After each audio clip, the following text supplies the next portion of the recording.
The United States Postal Service traces its roots back as early as in 1693, when American colonists first started forming local post offices.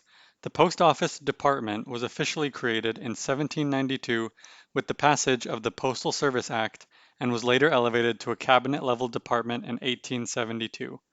Throughout the 19th century, the post office played a major role in the expansion of the country, providing an efficient and convenient communication system for the growing nation. Even in its earliest days, the post office was explicitly designed not as a tool for the nation's elite or as a capitalist enterprise, but as a collective service for the good of the American people. The post office did not just deliver mail for those who could afford it, but also subsidized newspaper delivery across the nation to great economic and educational benefit. The U.S. Post Office has historically been a home for otherwise disenfranchised workers, employing women since at least 1845 and employing Black Americans since 1865. In fact, by the 1960s, many major U.S. cities, including Chicago, Detroit, and Washington, D.C., had post offices that employed majorities of Black Americans, although the rates of Black supervisors lagged far behind. It was in the political and social climate of the civil rights movement that the post office would be transformed. First time ever, letter carriers went on strike, and mail service in and out of New York was suspended. The government immediately obtained a court order against the strike, and union leaders ordered the carriers back to work. Many refused.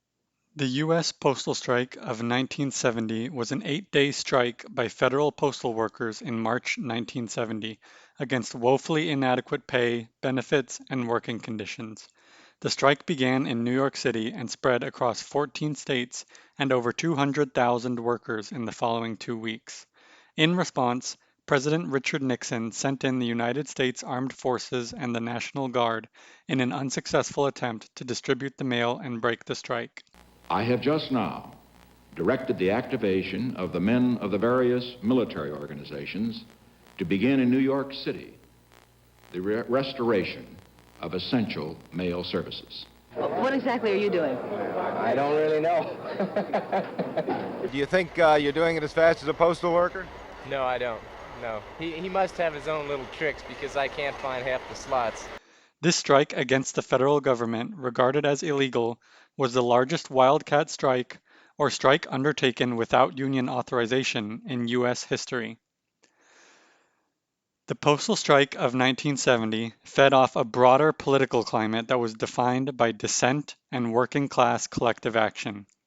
The movement against the Vietnam War and the civil rights and Black Power movements were all proximate factors that played a role in influencing and legitimizing the postal strike. The strike had significant participation from Black workers, as the Postal Service has historically been a vital source of stable employment for Black communities.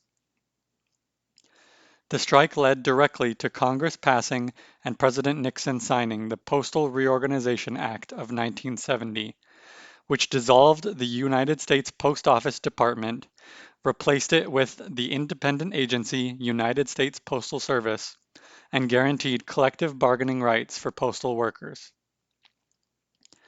The first paragraph of the Act reads, "The United States Postal Service shall be operated as a basic and fundamental service provided to the people by the Government of the United States, authorized by the Constitution, created by Act of Congress, and supported by the people. The Postal Service shall have as its basic function the obligation to provide postal services to bind the nation together through the personal, educational, literary, and business correspondence of the people. It shall provide prompt, reliable, and efficient services to patrons in all areas and shall render postal services to all communities. The costs of establishing and maintaining the Postal Service shall not be apportioned to impair the overall value of such service to the people." The Act continued to emphasize the long-held American belief that the Postal Service is explicitly designed not to be a profit-making business, but as a service to the people.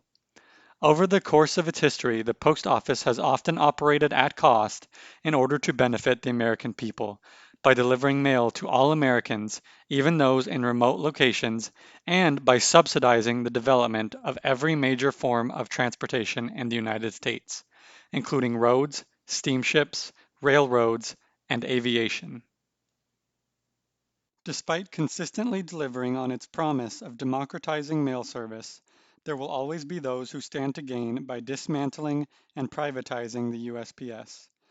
The Postal Service is a joke. Over the past several decades, there has been a disinformation campaign taking place to delegitimize the USPS and depict it as a failing organization. From 1996 to 2005, the USPS recorded a net profit in 7 out of 10 years. However, in 2006, with the support of the George W. Bush administration, Congress passed the Postal Accountability and Enhancement Act, which requires USPS to pre-fund employee retiree health benefits 75 years in advance over a 10-year period. That means the Postal Service must pay for the future health care of employees who have not even been born yet. The USPS Inspector General's office described the act with a helpful analogy. Imagine if your credit card company told you, based on your current spending habits, we estimate you will charge $1 million on your credit card over the course of your lifetime.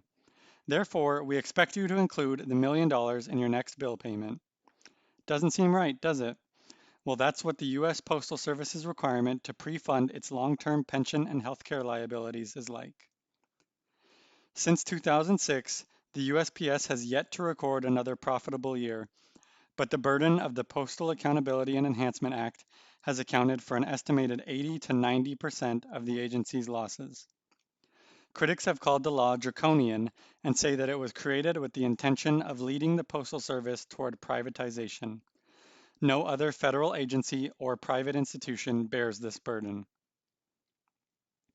The pre-funding benefits requirement produces even more severe cascading effects. In order to prevent increasing employee count and therefore increasing the burden of pre-funding benefits, the USPS has slowed hiring. USPS employment peaked at 797,000 in 1999 and has fallen steeply since 2006 to its 2019 level of 497,000. Due to reduced staffing, many post offices have had to resort to requiring employees work overtime more often. This has led to additional financial losses due to paying increased overtime wages. Just this year, President Trump's recently appointed Postmaster General, Louis DeJoy, approved changes including prohibiting overtime pay altogether and shutting down sorting machines early, requiring employees to hand sort letters more often.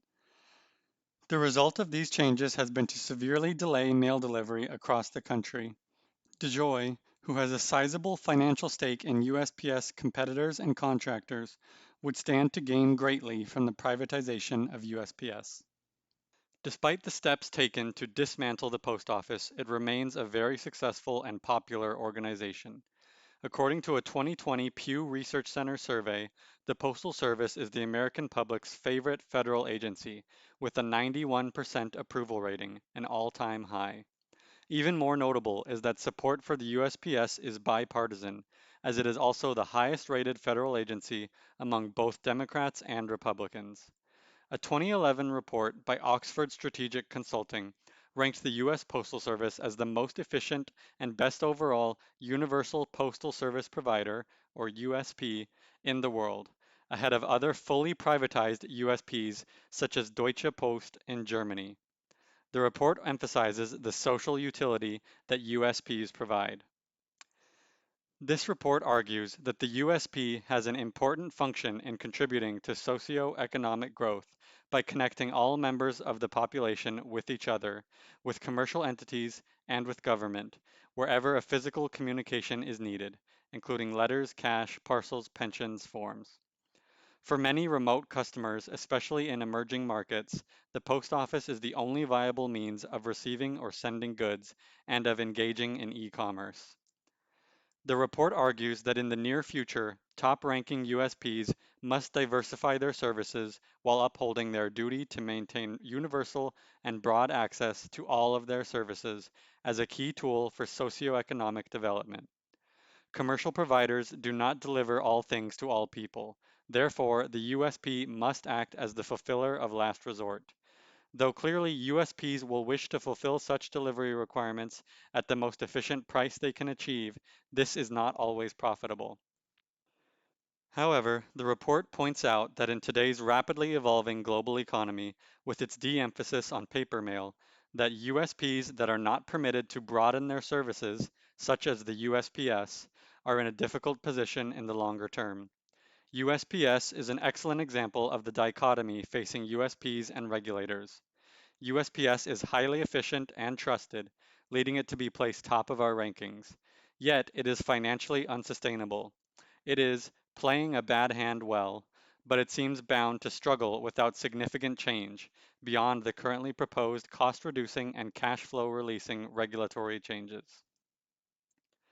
Some USPs are taking a role in reducing operating costs for SMEs, small mid-level enterprise, by using their universality and economies of scale to provide access to services that are otherwise only enjoyed by large corporations. For example, Australian Post offers outsourced back office support services to SMEs. Canada Post offers services to perform background checks on employees. It will come as no surprise that the same administrations that have hamstrung the USPS with unnecessary financial obligations and arbitrary rules have not allowed the USPS to expand its services in the types of ways that the OSC report recommends. The proposed Postal Reform Act of 2014 would expand the services offered by USPS to include the shipping of alcohol from manufacturers to recipients with ID. The bill has not been passed. Another proposed reform is the reinstatement of postal banking, which would allow post offices to provide low-cost, consumer-driven products and services ranging from check cashing to bill payment to savings accounts to small dollar loans. Such a system was previously in place in the United States from 1911 to 1967, but was discontinued due to the rapid rise in private banks after World War II. However, since then, the banking industry in the US has declined, and 93% of bank closures have been in low-income neighborhoods. Over 12 million Americans, 6% of all adults, do not have a bank account. 38% of post offices are in zip codes with zero bank locations. Not only would postal banking provide a vital service to many low-income neighborhoods, it would provide an estimated $8 to $10 billion in annual revenue for USPS. 139 countries across the world currently offer postal banking to great success, but USPS has been held back by those who would rather see it fail. The USPS is a great example of how governments can provide valuable services to their people. Since I started planning this video, several entire news cycles have come and gone about how the current administration is actively working to dismantle the USPS and discredit its role in American elections. I hope this video was able to shed some light on the role of the Postal Service and the true value it provides to all Americans.